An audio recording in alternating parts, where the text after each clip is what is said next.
और सबसे पहले बात करेंगे वाराणसी में एक बहुत बड़ा खुलासा यहां पर किया गया है कि एसटीएफ टीम को एक बड़ी कामयाबी मिली है, जहां पर नकली वैक्सीन व टेस्टिंग किट बनाए जाने वाली एक ऐसा इतना बड़ा खुलासा किया गया कि एसटीएफ ने गिरोह के 5 सदस्यों को गिरफ्तार किया है जो कि नकली वैक्सीन बनाते थे और टेस्टिंग किट बनाते थे। और इसी के साथ अलग अलग राज्यों में ये वैक्सीन की सप्लाई भी की जाती थी, जहां पर कोरोना महामारी इतनी बुरी तरीके से फैल रही है और केसेस जो है वो दिन ब दिन बढ़ते जा रहे हैं। उस बीच इस तरीके की कामयाबी मिलना बहुत बड़ी बात है, क्योंकि वाराणसी एसटीएफ टीम को एक बड़ी कामयाबी मिली है, जहां पर एक तो पहली बात नकली वैक्सीन बनाई जाती थी, टेस्टिंग किट्स बनाई जाती थी, और दूसरी बात यहाँ पर यह है कि इन्हें बाकी राज्यों में भी सप्लाई किया जाता था, जिसको रोकने के लिए ये जो कामयाबी है, ये जो छापामारी है ये की गई है, जिसमें 5 सदस्यों को गिरफ्तार भी किया गया है। पूरा मामला क्या कुछ है और आखिरकार ये जो 5 सदस्य पकड़े गए हैं,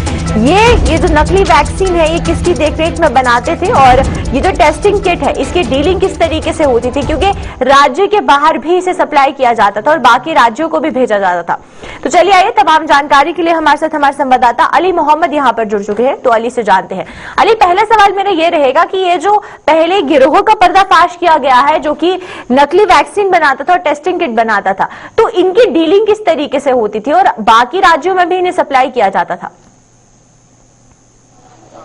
बिल्कुल पल्लवी, देखिए पूरे देश में कोरोना महामारी ने हाहाकार मचा रखी है और इस बीच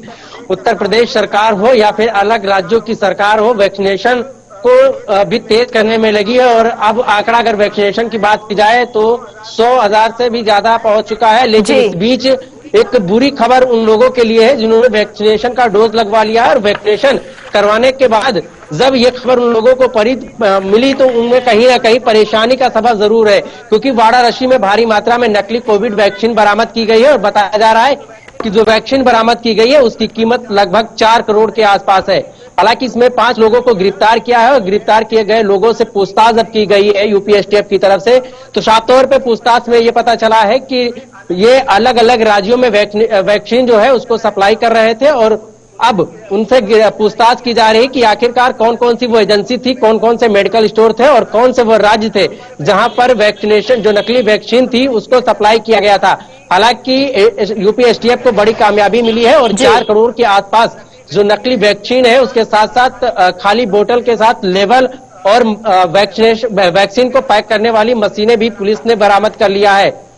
बिल्कुल अली, ये भी जानना चाहूंगी जिस तरीके से वाराणसी में ये जो गिरोह है ये काम कर रहा था, तो जब 5 लोगों को पकड़ा गया है तो उनसे क्या कुछ जानकारी मिली है? कितने देर से ये गिरोह यहाँ पर था और वैक्सीन की जो सप्लाई है वो की जा रही थी?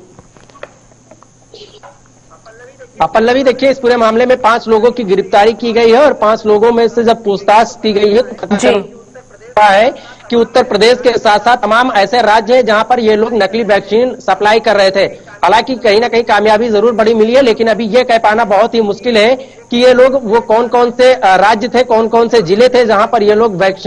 जो वैक्सीन थी उसको सप्लाई कर रहे थे और इनके टच में ऐसे कौन कौन से लोग हैं। लेकिन कहीं ना कहीं जिस तरीके से ये यूपी एसटीएफ को कामयाबी मिली है और रिकवरी की गई है, लगभग 4 करोड़ की वैक्सीन बताई जा रही है, तो निश्चित तौर पर यह जरूर माना जा रहा है कि वाराणसी में काफी लंबे समय से ये काला कारोबार चल रहा था। लेकिन ऐसे में सबसे बड़ा सवाल वाराणसी पुलिस के ऊपर खड़ा होता है कि वाराणसी पुलिस का आखिरकार ये लंबे समय से जो वैक्सीनेशन का कार्य चल रहा था, जो नकली वैक्सीन बनाई जा रही थी, पुलिस को इसका इनपुट क्यों नहीं मिल पाया? पुलिस आखिरकार इस पूरे मामले से लापरवाह क्यों रही? क्योंकि कहा जाता है कि जिले की पुलिस या जो क्षेत्रीय थाना होता है उसको अपने क्षेत्र में हर छोटी बड़ी गतिविधियों पर नजर रहती है, लेकिन इतना बड़ा ये कांड चल रहा था, 4 करोड़ की नकली वैक्सीन बरामद की गई है,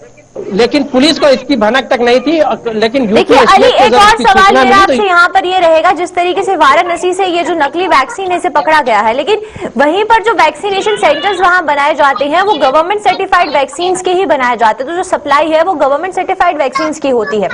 तो इन मेडिसिन का, इन वैक्सीन का वहां तक पहुंचना बिल्कुल जो था वो पॉसिबल नहीं था, लेकिन फिर भी लापरवाही जो है वो दिखाई गई है। तो उसके बाद एडमिनिस्ट्रेशन को किस तरीके के कदम उठाने होंगे, क्योंकि इस गिरोह के बाद बहुत ही और भी ऐसे गिरोह होंगे जो बहुत सक्रिय होंगे। बिल्कुल पल्लवी, देखिए आपका बिल्कुल सही सवाल है कि जो वैक्सीनेशन सेंटर बनाए जाते हैं वहां पर जो वैक्सीन पहुंचती है वो बाकायदा सरकार की तरफ से रजिस्टर और पूरी जांच के बाद पहुंचाई जाती है। लेकिन जो ये नकली वैक्सीन थी, ये माना जा रहा है कि जो ये 5 लोग पकड़े गए, इनके साथ इनके गिरोह में और भी कई लोग शामिल हैं और इन लोगों ने जो सरकारी अधिकारी है उनसे कहीं ना कहीं साठगांठ जरूर की होगी, जिसके माध्यम से उस जो नकली वैक्सीन था उसको वेरीफाई करने के बाद वैक्सीनेशन सेंटर पे पहुंचाया जा रहा था। लेकिन अब जो 5 लोग पकड़े गए हैं उनसे जब पूछताछ की जाएगी तो उसमें सब कुछ निकलकर सामने आएगा कि किस तरीके से ये लोग वैक्सीनेशन सेंटर पर नकली वैक्सीन पहुंचाते थे और उन 5 लोगों के साथ साथ कौन वो सरकारी अधिकारी है या कर्मचारी है जो इस पूरे मामले में मिलीभगत के जरिए ये पूरा काला कारोबार चल रहा था। जी चलिए, बहुत बहुत शुक्रिया अली आपका हमारे साथ जुड़ने के लिए और तमाम जानकारी देने के लिए। तो ये थे हमारे साथ हमारे संवाददाता अली। और वहीं पर ये जो वैक्सीन है जो कि एक नकली वैक्सीन थी और मार्केट में इसकी सप्लाई हो रही थी, ना सिर्फ वाराणसी में बल्कि बाकी राज्यों में भी इसे बेचा जा रहा था। तो इस बीच अब एडमिनिस्ट्रेशन द्वारा किस तरीके के कदम उठाए जाते हैं और साथ साथ प्रशासन के साथ साथ पुलिस को भी सक्रिय रहने की यहाँ पर बहुत ज्यादा आवश्यकता है, क्योंकि जिस तरीके से वैक्सीन जो है इस समय एक बहुत जरूरी चीज बन गई और उसमें भी अगर मिलावट होती है तो इससे लोगों को काफी परेशानी हो सकती है।